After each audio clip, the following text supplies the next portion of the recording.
ಮಂಡ್ಯದ ನಗರದಲ್ಲಿ ಬಹಳ ವಿಶೇಷವಾಗಿ ಮಂಡ್ಯ ವಿಧಾನಸಭಾ ಕ್ಷೇತ್ರದ ಶಾಸಕರಾದ ರವಿಕುಮಾರ್ ಗಣಿಗ ಅವರ ನೇತೃತ್ವದಲ್ಲಿ ಮಂಡ್ಯ ಜಿಲ್ಲೆಯ ಸಮಸ್ತ ನಾಗರಿಕ ಜನರು ಕನ್ನಡಕ್ಕಾಗಿ ಓಟ ಎಂಬ ವಿಶೇಷ ಮ್ಯಾರಥಾನ್ ಕಾರ್ಯಕ್ರಮ ವಿಶ್ವ ದಾಖಲೆಗೆ ಪ್ರಾರಂಭಿಸುವಂಥ ಒಂದು ನೋಟ ಇವತ್ತಾಗಿದೆ. ಭಾಳ ವಿಶೇಷವಾಗಿ ಅತಿ ಹೆಚ್ಚು ಕನ್ನಡ ಮಾತಾಡುವ ಮಂಡ್ಯ ಜಿಲ್ಲೆಯಲ್ಲಿ ಭಾಳ ಐತಿಹಾಸಿಕವಾದಂಥ ಈ ಒಂದು ಮ್ಯಾರಥಾನ್ ನಿಜವಾಗ್ಲೂ 87ನೇ ಕನ್ನಡ ಸಾಹಿತ್ಯ ಸಮ್ಮೇಳನ ನಡೆಯುವ ಪೂರ್ವ ಸಿದ್ಧತೆಗೆ ಇದು ಭಾಳ ಯಶಸ್ವಿಯಾಗಿ ಈ ಒಂದು ಮ್ಯಾರಥಾನ್ ಪ್ರಾರಂಭವಾಗಿದೆ. ಇವತ್ತು 50,000ಕ್ಕೂ ಹೆಚ್ಚು ಜನ ಮ್ಯಾರಥಾನ್ನಲ್ಲಿ ಪಾಲ್ಗೊಂಡು ಇವತ್ತು ಆದಿಚುಂಚನಗಿರಿಯ ಪರಮಪೂಜ್ಯ ಶ್ರೀಗಳಂತ ನಿರ್ಮಲಾನಂದನಾಥ ಸ್ವಾಮೀಜಿಯವರು, ಮಂಡ್ಯ ಉಸ್ತುವಾರಿ ಸಚಿವರಾದ ಎನ್ ಚಲುವರಾಯಸ್ವಾಮಿಯವರು, ಮಂಡ್ಯ ವಿಧಾನಸಭಾ ಕ್ಷೇತ್ರದ ಶಾಸಕರಾದ ರವಿಕುಮಾರ್ ಗಣಿಗ ಅವರು, ಮಧುಜಿ ಮಾದೇಗೌಡ ಅವರು, ದಿನೇಶ್ ಕುಮಾರ್ ಅವರು, ಫಿಲಂ ಚಿತ್ರರಂಗದ ನಾಯಕ ನಟರು ಎಲ್ಲರೂ ಬಂದು ಭಾಗವಹಿಸಿ ಈ ಒಂದು ಕಾರ್ಯಕ್ರಮವನ್ನು ಯಶಸ್ವಿಗೊಳಿಸಿದ್ದಾರೆ.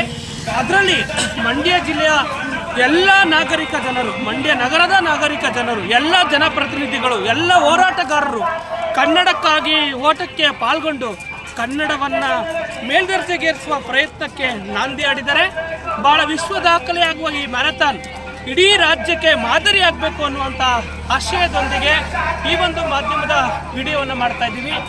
ಮಂಡ್ಯದ ಜಿಮ್ ಸಂಸ್ಥೆ ಆಗಿರುವಂಥ ಫಿಟ್ನೆಸ್ ನವೀನ್ ಸಂಸ್ಥೆ ಕೂಡ ಬಹಳಷ್ಟು ಶಿಸ್ತು ಸಮಯದಿಂದ ಈ ಒಂದು ಯೋಗಾಸನ ಮತ್ತು ಜಿಮ್ ಹೇಳ್ಕೊಡೋದ್ರ ಮೂಲಕ ವಿಶೇಷ ಕಾರ್ಯಕ್ರಮ ಆಯೋಜನೆ ಆಗಿದೆ.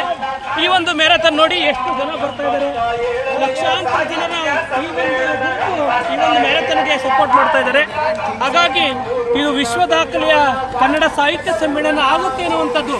ಮಂಡ್ಯದಲ್ಲಿ ಏನೇ ಅಪಸ್ವರಗಳಿದ್ರೂ ಕೂಡ 87ನೇ ಕನ್ನಡ ಸಾಹಿತ್ಯ ಸಮ್ಮೇಳನ ವಿಶ್ವ ಪುಟಕ್ಕೆ ಬರೆಯುವಂಥ ಸಾಹಿತ್ಯ ಸಮ್ಮೇಳನ ಆಗೋದ್ರಲ್ಲಿ ಯಾವ ಅನುಮಾನವೂ ಇಲ್ಲ ಅನ್ನುವಂಥ ಮಾತನ್ನ ಈ ಸಂದರ್ಭದಲ್ಲಿ ನಾನು ಹೇಳ್ತೇನೆ.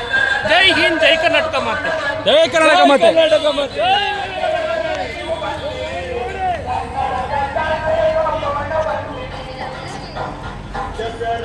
ಓಡಿ ರನ್ ರನ್ ರನ್